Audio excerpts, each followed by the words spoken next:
prazer enorme em estar com vocês. Tenho orado para que o Senhor realmente use essa palestra para a glória dele, para crescimento nosso e para que possamos servir ao Senhor de uma maneira ainda mais completa. Quero falar sobre esse tema que eu já falei no congresso da APECOM também, esperança para os que sofrem. E eu creio que é um tema muito pertinente para um tempo que nós estamos enfrentando, não é verdade? Quantas coisas nós tivemos que adiar esse ano, que deixar para lá, sem saber se poderemos vir a fazer ainda ou não até o final do ano.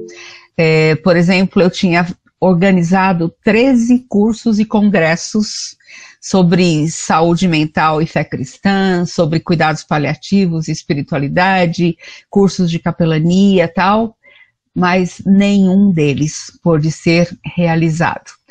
Ninguém esperava, de uma hora para outra, entrar numa situação como essa que estamos vivendo. A nossa geração nunca viveu alguma coisa como esta pandemia, onde as pessoas tiveram que deixar os seus locais de trabalho, se adaptar, achar um cantinho em casa para trabalhar e, ao mesmo tempo, cuidar das crianças, ensinar as crianças, aquelas que podem lidar ainda com o computador, como fazer, como ajudá-los nas suas tarefas.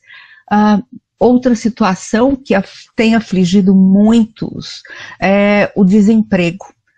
Como isso tem sacudido o país todo. Então, situações bem difíceis, você pode pôr na seguinte transparência. Quantas situações difíceis nós estamos enfrentando. Na semana que vem nós estaremos fazendo um congresso sobre saúde mental e fé cristã no Instituto Gatrel de Goiânia, e eu gravei uma palestra para eles falando, o meu tema era dor e morte na quarentena. E eu fui pesquisar, pedi para alguns amigos médicos gravarem o que estava repercutindo na vida deles, na profissão deles, a situação atual.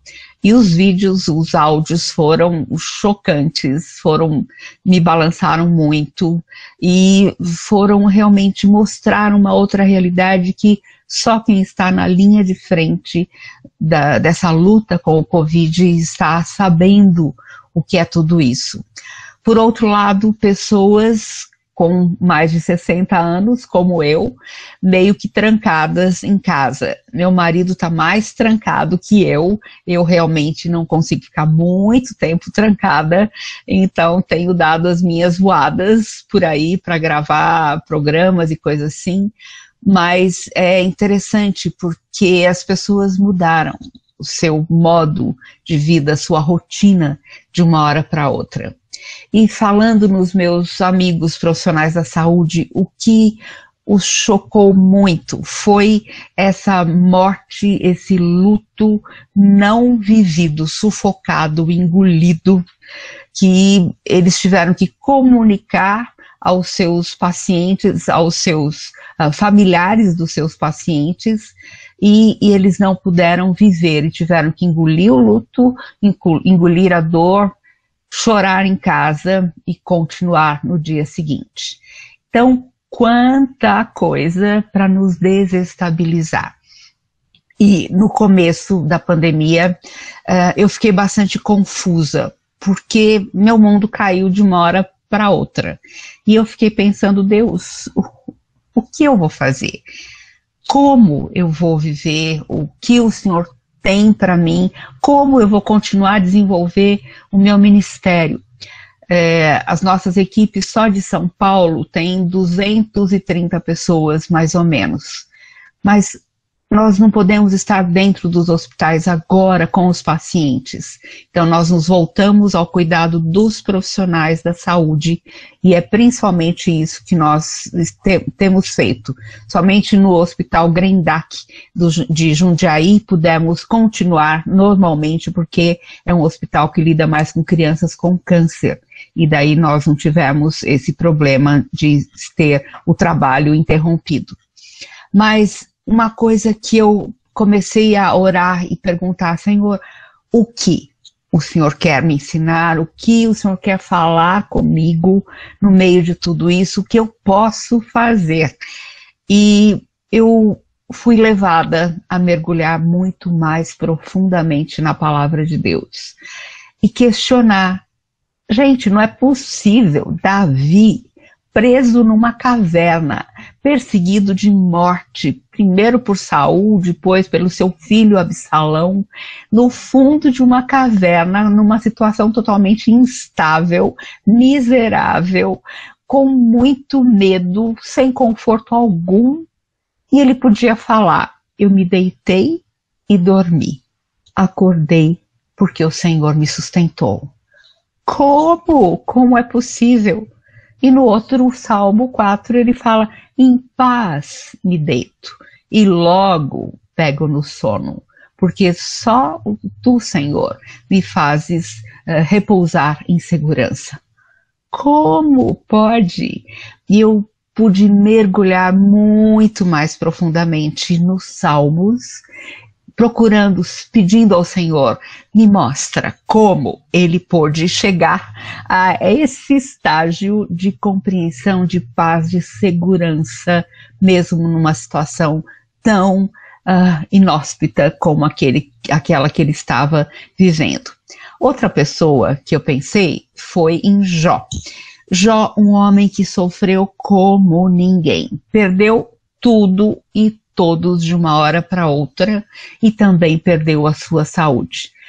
Colocado fora da cidade, ele era o homem mais rico de todo o Oriente, com mais gado, terras, amigos e posses, e de repente ele é colocado sentado sobre o monturo, sobre o lixo da cidade, fora dos seus muros, e ele ganha 4 amigos que só espremem vinagre nas suas feridas, porque eles resolvem defender a Deus numa teologia totalmente distorcida e que só causam maior dor às feridas de Jó, não explicam nada. A minha pergunta é, o que podemos aprender na palavra de Deus para que possamos ser consolados e levar consolo e esperança a um mundo tão abalado pelo sofrimento? Eu fico pensando, gente, as nossas igrejas, nós temos que acordar, porque o mundo está sofrendo. E quando eu falo mundo, é o mundo todo, mas não é o mundo distante. São os meus vizinhos, são os meus familiares, são os meus amigos, que talvez eles não saibam o que fazer para encontrar paz e segurança que eu encontro na pessoa de Jesus. Então, como eu posso servi-los, levar o conforto para eles? E uma primeira coisa que eu pensei em fazer, que eu fiz logo no começo da pandemia, falei assim, Deus, como é que eu posso alcançar os vizinhos do meu prédio? Porque em São Paulo todo mundo corre de um lado para o outro, poucas pessoas se falam, e eu pensei, bom, é uma oportunidade, vou começar por aí, por aquilo que está ao meu alcance. Eu gosto muito de cozinhar, e eu fiz biscoitos de canela, que eu faço muito bem, são deliciosos, coloquei em potinhos, escrevi uma bela mensagem, peguei uma literatura bíblica, coloquei dentro de uma boa embalagem e coloquei na porta de cada apartamento. E o impacto que isso causou e a continuidade que muitos deram a esse primeiro ato. Falei, que delícia, Deus! Ai, que bom, ainda dá para fazer muita coisa partindo de coisas pequenas. E eu fiquei pensando, como eu posso compreender melhor a palavra, porque a palavra vai me fazer compreender melhor a mim mesmo, porque eu vou me ver aos olhos da pessoa de Deus, ele com as lentes dele, e eu vou ver o mundo com as lentes dele também. Então eu voltei para textos antigos, textos que a gente sabe de cor, textos que talvez a gente tenha que mergulhar de novo para extrair coisas muito mais profundas dessas mensagens. E um dos textos é 2 Coríntios, capítulo 1, que está no próximo, de 1 a 15. E eu vou ler nesse versículo anterior, nesse slide, isso, na versão A Mensagem. Todo louvor ao Deus e Pai de nosso Senhor Jesus, o Messias, Pai de toda misericórdia, Deus de toda cura e restauração.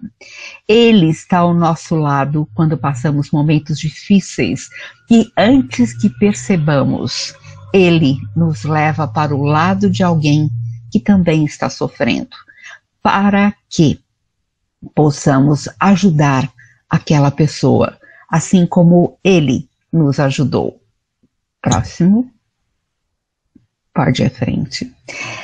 A dor que atinge o outro é também minha de alguma forma, mesmo que assuma roupagens diferentes ou esteja distante no tempo. O que nos sustenta quando tudo desmorona e nos atinge no íntimo, desmobilizando os esquemas cognitivos, as disposições afetivas e as iniciativas à vontade. Jó, a despeito do seu desespero e da rudeza diante do próprio Deus, tinha algo bem estabelecido no seu íntimo. Eu sei que o meu Redentor vive e, por fim, se levantará sobre a terra. Ele contava com alguém muito maior do que a sua própria pessoa, as suas próprias forças, o seu conhecimento, sua experiência, a sua formação universitária, tudo mais. Ele contava com o próprio Deus, que não falha. E é interessante porque 2 Coríntios, capítulo 1, versículo 3 e 5, nos fala sobre o Deus de toda consolação, que nos consola em toda angústia. Para quê? Não para antes disso. Ele dá um propósito, ele nos consola, não somente para que nos sintamos consolados, confortáveis, confortados e voltemos à nossa vidinha anterior. Ele nos consola para que possamos consolar pessoas que passam por qualquer tipo de tribulação. E ele nos consola com o seu consolo. Então, quando nós vamos consolar alguém que está passando por alguma dor, que está sem esperança, que está sem motivação para continuar a viver, nós podemos oferecer o conhecimento da pessoa de Deus, que realmente transformou a nossa vida, que nos deu esperanças para viver, que nos deu forças novas a cada dia, e eu vou contar a essa pessoa quem é esse Deus, o que ele fez, o que ele é capaz de fazer, e vou levá-la a depender da palavra de Deus para esse crescimento, esse conhecimento na palavra. Nesse mês de setembro, nós estamos lidando com o Setembro Amarelo, o mês de conscientização sobre o suicídio. Prevenção o ano todo, conscientização maior esse mês é dedicado. Eu tenho trabalhado bastante com isso, trabalhei durante 22 anos na psiquiatria do HC, no pronto-socorro, em setores de ortopedia também, queimados, e vi muitos casos de tentativas de suicídio, casos terríveis ali. E o principal fator que levou essas pessoas a essa tomada de decisão na hora de maior angústia e dor foi a falta de perspectiva, a falta de esperança. E eu creio que quando nós conhecemos o Deus de toda consolação, que nos consola em toda angústia, nós temos esperança para oferecer. Próximo. Isso eu já falei para vocês, pode ir à frente. Fonte de toda consolação. O que sustentou Jó durante todo o seu sofrimento não foi a sua força, seu dinheiro, seus bens, e muito menos a sua esposa, que falou: por que você não desiste? Amaldiçoa o teu Deus e morre de uma vez. Muito menos os seus amigos. E se nós queremos aprender a levar o consolo e a esperança às pessoas ao nosso redor, temos que nos apoiar no relacionamento com o Senhor através da sua palavra, para não fazermos como os amigos de Jó. Como nós não sabemos consolar, gente, nós nunca seremos mestres em consolo, por maior experiência que tenhamos. Depois de 38 anos de capelania hospitalar diária, quando eu chego diante de uma pessoa, um caso novo, eu não sei nem por onde começar. Se eu não depender do Senhor, dirigindo as minhas palavras, os meus pensamentos, o meu coração, eu não sei o que falar e eu vou falar bobagem. Então, como é importante nós nos grudarmos ao Senhor, deixarmos que o Espírito de Deus realmente nos conduza para que nós possamos dar ouvidos, chorar juntos, muitas vezes não falar nada naquele momento, que talvez não seja o mais adequado, mas vermos formas de consolo. Duas situações especiais na minha vida que me ensinaram muito.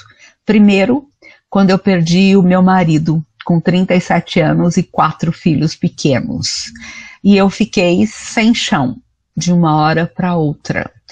E eu me lembro do funeral, onde nós tínhamos ali 22 pastores de várias denominações evangélicas, todos queridos, amigos, e foi dado a cada um 2 minutos para dar uma mensagem. Eu não me lembro do que nenhum deles falou, mesmo que fossem ótimas mensagens, mas eu me lembro somente de um que não falou. Reverendo Adi Félix, da editora Cultura Cristã. Ele olhou para mim quando subiu ao púlpito, falou assim: eu não vou dizer nada. Desceu, me abraçou e chorou junto comigo e os meninos. Disso eu me lembro e sempre vou me lembrar. E eu aprendi que consolo não é falar, é estar junto, estar presente, chorar junto, assim como Jesus chorou com as irmãs de Lázaro, mesmo sabendo que iria ressuscitá-lo, mas ele chorou junto com elas. A outra experiência eu conto mais à frente. Pode ir à frente. A palavra de Deus é uma âncora segura em tempos de desesperança.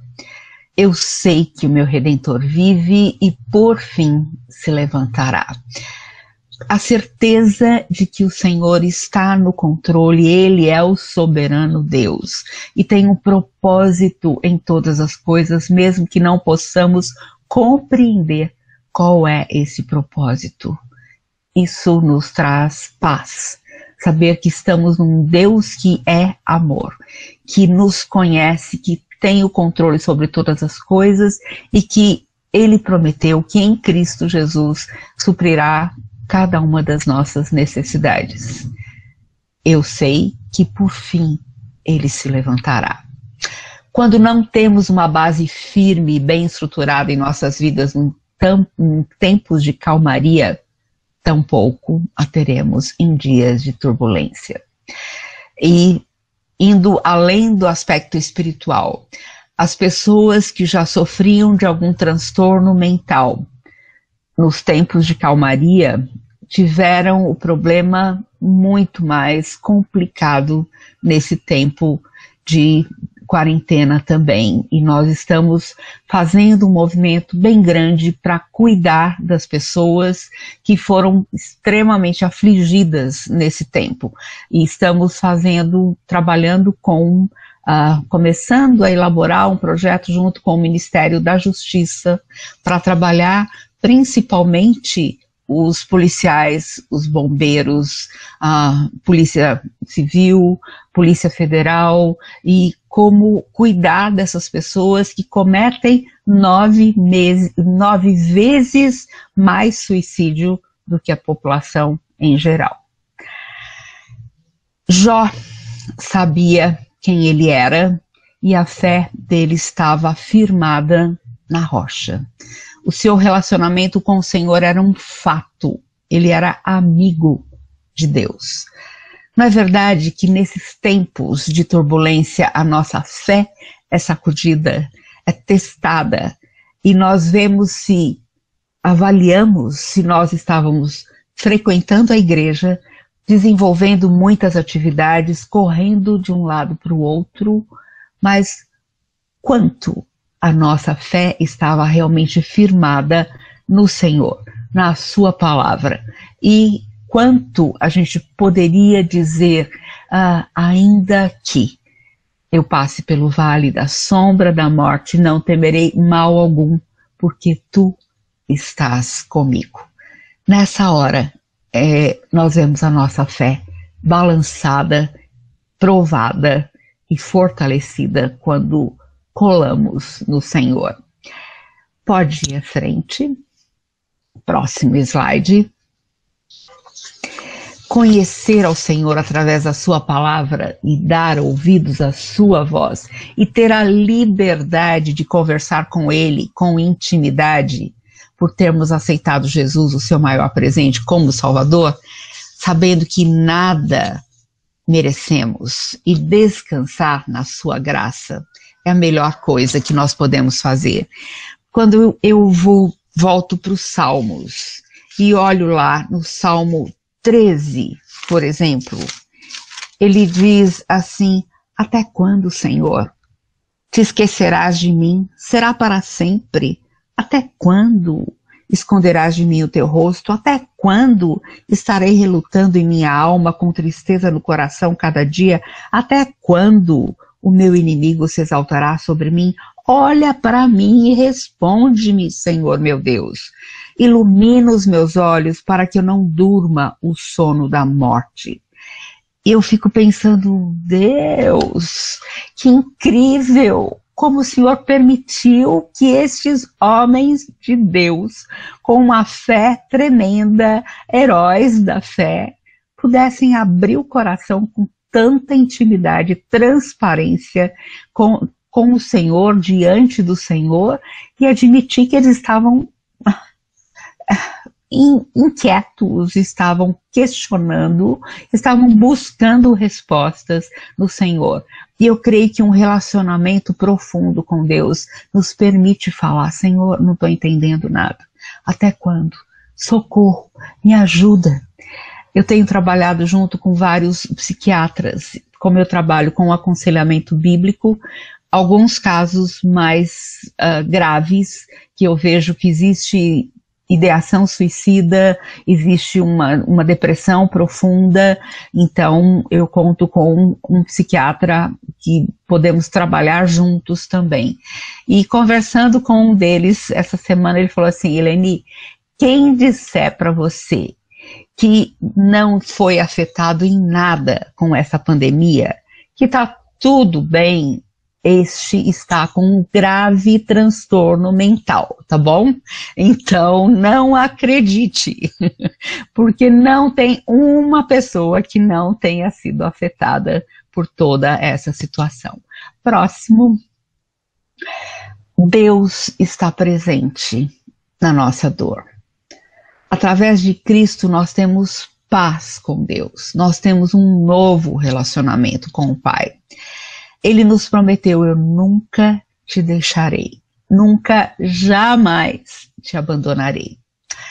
E a experiência em relação a esse versículo que foi aplicado ali no Hospital Emílio Ribas, onde eu sou capelã também, foi logo no começo da AIDS.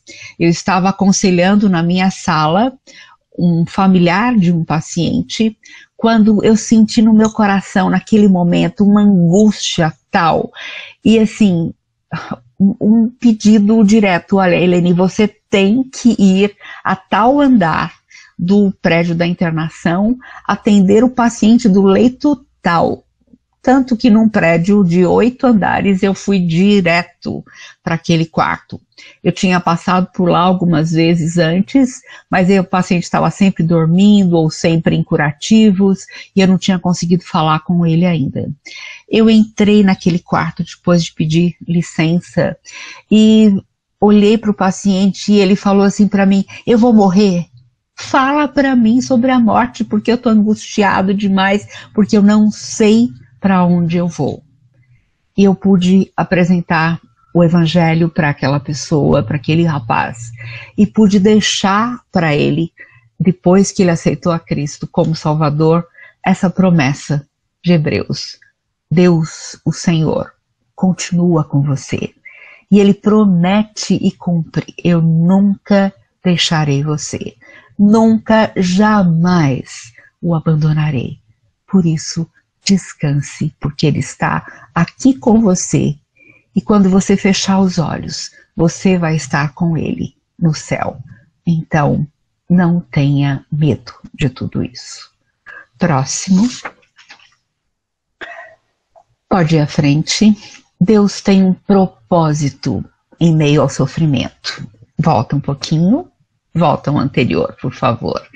Mas também nos gloriamos nas tribulações, sabendo que a tribulação produz perseverança, a perseverança produz experiência, e a experiência produz esperança. Ora, a esperança não nos deixa decepcionados, porque o amor de Deus é derramado em nosso coração pelo Espírito Santo que nos foi dado. Como podemos nos gloriar nas tribulações? Somente quando cremos que o Senhor é o nosso Deus, que Ele trabalha em meio à adversidade, em meio à tribulação, para que nós possamos ser conformados dia a dia à sua imagem e à imagem do seu Filho Jesus. Próximo slide. A tribulação produz perseverança. Meus irmãos, tende por motivo de grande gozo passardes por várias provações, sabendo que a prova da vossa fé desenvolve a perseverança. Ora, a perseverança deve terminar a sua obra, ou deve ter ação completa. Próximo. Gloriar-se na tribulação é um fruto da fé, ao sabermos que Deus age em todas as coisas para o bem daqueles que o amam. Um autor disse: é no meio das tempestades da vida que exercitamos a fé e vemos a Deus com maior clareza. É a tribulação que purifica o grão de trigo, separando-o da palha. A perseverança é a paciência gerada em meio à dor, como no caso de Jó, que deixou a sua marca em meio ao sofrimento. Próximo. Pode passar. Irmãos, tomem como exemplo de sofrimento e de paciência os profetas que falaram em nome do Senhor. Eis que consideramos felizes os que foram perseverantes. Vocês ouviram a respeito da paciência de Jó e sabem como o Senhor fez com que tudo acabasse bem, porque o Senhor é cheio de misericórdia e compaixão. Pode ir à frente. Próximo. Quando Deus, isso daí vem do Mananciais do Deserto, quando Deus quer um carvalho, Ele o planta no lugar onde as tormentas o fortificarão e onde as chuvas se abaterão sobre ele. pois é no meio da batalha contra os elementos que o carvalho ganha suas fibras rijas e se torna o rei da floresta. As árvores mais fortes não são as encontradas ao abrigo das florestas, mas as de campo aberto, onde ventos de todos os lados as açoitam, curvam e torcem, até que por fim atinjam toda a sua estatura. Quando Deus quer aperfeiçoar um homem, ele o coloca no meio de alguma tempestade. A história dos grandes homens é sempre de rudezas e asperezas. Os heróis da vida são os que foram açoitados pela tormenta e marcados pela batalha. Próximo. A provação produz experiência. Como é difícil concordar com o salmista. Foi-me bom ter passado pela aflição para que aprendesse os teus decretos. Então, quando passamos pela aflição, as nossas impurezas vão sendo removidas. E como Jó, a gente pode dizer, antes eu te conhecia só de ouvir. Agora os meus olhos te veem. Uma mudança tremenda de foco, com uma lente nova. Próximo, a provação produz esperança. Ora, a esperança não nos deixa decepcionados, porque o amor de Deus é derramado em nosso coração pelo Espírito Santo que nos foi dado. A fé cristã não é algo vazio, vago, superficial, mas algo sólido e seguro. Nós não estamos defendendo uma religião, nós estamos falando sobre um relacionamento com o Deus Criador dos céus e da terra, nosso Criador, que anda conosco a cada dia, que é o nosso pastor. Ele nos leva a pastos verdejantes, ele refrigera a nossa alma, ele anda conosco nos vales mais escuros, mesmo como vales da sombra da morte.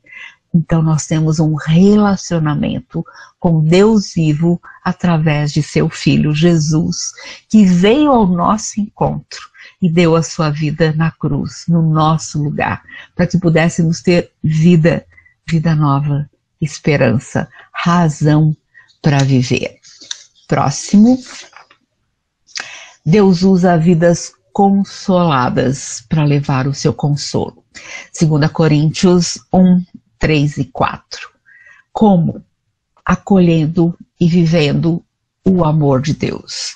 Viver o amor de Deus é se unir a Ele nos projetos que Ele tem para a sua vida e através da sua vida, como cooperadores, como embaixadores dos céus na terra, para levar as boas novas a muita gente. Oferecendo ouvidos atentos, chorando junto com as pessoas, apresentando o Evangelho que oferece esperança para viver e força na provação. Esperança e alegria para partir. Eu trabalho principalmente hoje com pacientes em cuidados paliativos, pacientes em final de vida. E é muito pesado, porque nós temos reuniões de equipe multidisciplinar todos os dias, conversando sobre cada caso, fazemos a visita médica juntos, mesmo eu não sendo médica, como capelã, eu faço parte dessa equipe, e podemos ministrar livremente à família que traz os seus conflitos nessa hora e ao paciente que está tendo a sua vida espremida e tendo que lidar com muitas questões que não foram tratadas durante toda a sua vida.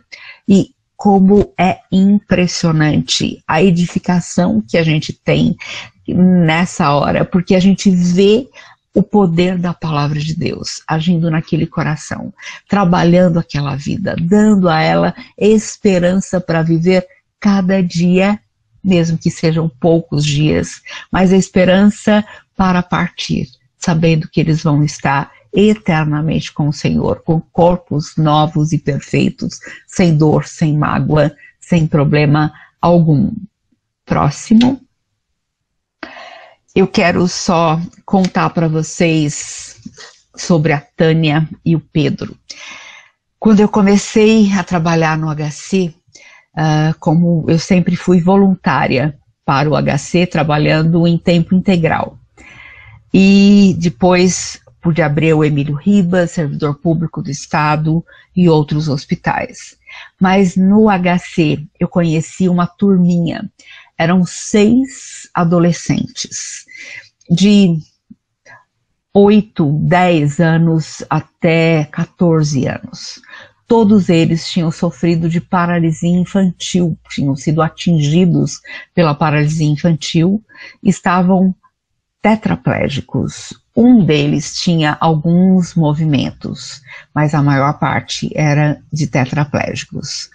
E eu fiquei pensando, meu Deus, como? O que eu vou fazer? O que eu vou falar? Como eu vou consolar?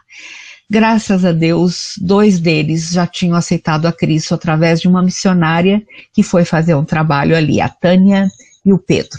E os outros foram conhecendo a Cristo através do trabalho da capelania também. Impressionante, porque Deus não mudou a situação deles, nunca. Eles continuaram naquela situação, mas mudou o coração deles. Tanto que, quando a Tânia se converteu, ela perguntou para mim o que eu posso fazer para servir o meu Deus. Porque eu não posso ficar aqui sem fazer nada. E eu fiquei pensando, meu Deus, o que ela vai poder fazer para servir a Deus? De uma cama, sem movimentos. E eu perguntei, Tânia, o que você consegue fazer?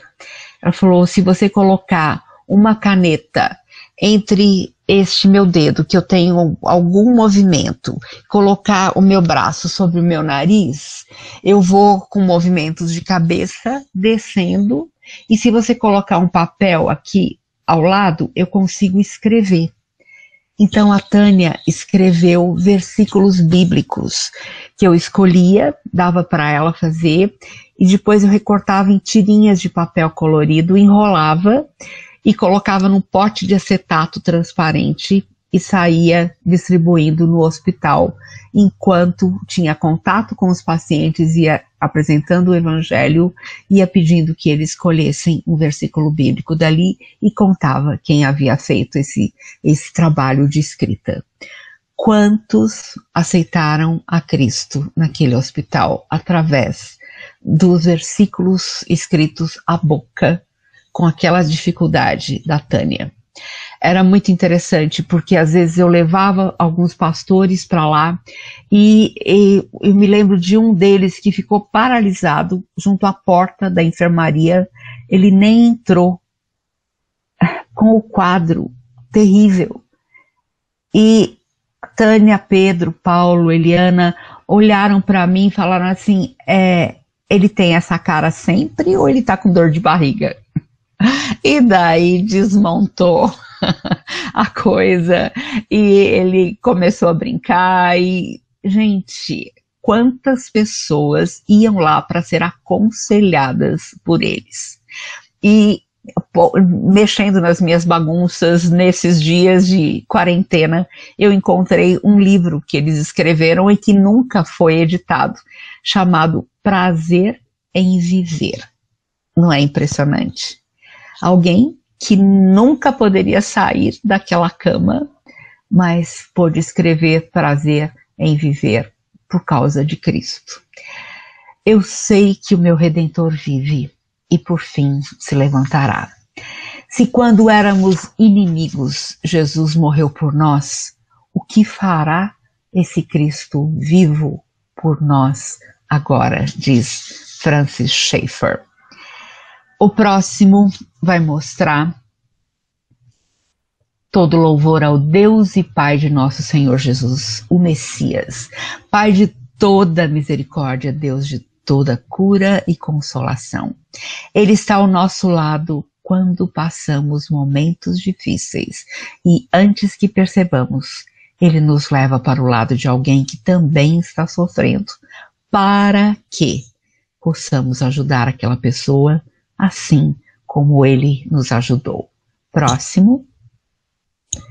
Quero mostrar para vocês alguma coisa que é realização de um sonho nosso. Nós fizemos toda a filmagem desse curso de capelania em EAD antes da pandemia. Acabamos uma semana antes e graças a Deus estamos podendo lançá-lo a partir dessa segunda-feira agora. Então, nós vamos fazer lives durante toda a semana, apresentando o curso, apresentando as palestras. Primeiro dia, segunda-feira, o meu maridão, Gavin, que está aqui de cabelo branquinho. Segundo dia, terça-feira, Hernandes Dias Lopes. Quarta-feira, Marcos, da Missão Alvo. Quinta-feira, Gilberto Celete, diretor da PEC. Sexta-feira, Priscila Dias, nossa capelã especializada em paliativos em pediatria. Então, todos os dias, às 16 horas, pelo Facebook e pelo YouTube, vocês podem acompanhar e já podem fazer a sua inscrição também no nosso curso.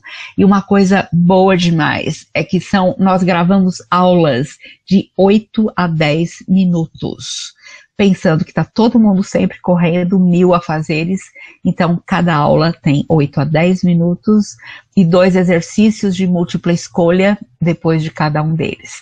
Então você vai poder fazer da sua casa esse curso e também com ele vai poder nos ajudar a manter o Ministério de Capelania Hospitalar. Nossos capelães de tempo integral são extremamente sustentados pelos cursos que nós damos e por ofertas. Então, entrem no nosso site para ver o trabalho do dia a dia, por favor. É capelanianasaude.org.br. Eu quero terminar aqui só contando a experiência que nós tivemos quando o nosso filho de 42 anos teve um AVC nos Estados Unidos. Nós fomos para lá, fomos diretamente para a UTI, ele tinha tido um AVC e foi tendo outros, estava já numa situação bem delicada, e nós ficamos quase todos os dias inteiros, numa sala de espera em frente ao quarto de UTI. Meu marido e eu, porque mexemos com cuidados paliativos, fomos o elo entre os médicos e a família e fomos preparando cada pessoa da nossa família para a morte desse filho querido. Mas o que mais nos confortou foi a presença da igreja e a maneira como Deus usou essa igreja. Primeiro, as famílias se reuniram, se organizaram e cada refeição, a cada período de alimentação, uma família levava a refeição para nós ali na UTI e comia junto conosco. Depois, os homens iam à noite para nos ajudar a tomar decisões bioéticas de final de vida e orar conosco. As mulheres iam depois do almoço, pegavam as crianças e levavam uma família de cada vez para brincar com os nossos netos pequenos. Os adolescentes iam para lá para conversar com os nossos netos adolescentes, filhos do Todd que estava partindo. E quando ele partiu foi um tempo muito especial de despedida, toda a igreja, toda a família se despedindo um a um dele. E depois disso, depois do funeral, essas famílias continuaram esse revezamento durante um mês, levando alimentação todos os dias, entrando, orando conosco, perguntando se precisávamos de alguma coisa, ficando conosco por 10, 15 minutos e nos deixando alguma coisa para comer, alguma alimentação bem especial. Gente, o Senhor nos consola. O Senhor nos permite passar pela adversidade, como o resto da humanidade. Crentes e descrentes, todos passam pelas mesmas situações. Mas Ele nos consola. Ele faz com que o busquemos muito mais intensamente e estreitemos com ele os nossos laços. Para quê? Consolados, conhecendo o Senhor mais de perto, possamos consolar pessoas que passam por qualquer tipo de tribulação, com o mesmo consolo que recebemos do Senhor. Que o Senhor possa usar as nossas vidas nesse tempo de pandemia, para a glória dele, para nosso conforto e para que sejamos bênçãos para muitos. Muito obrigada.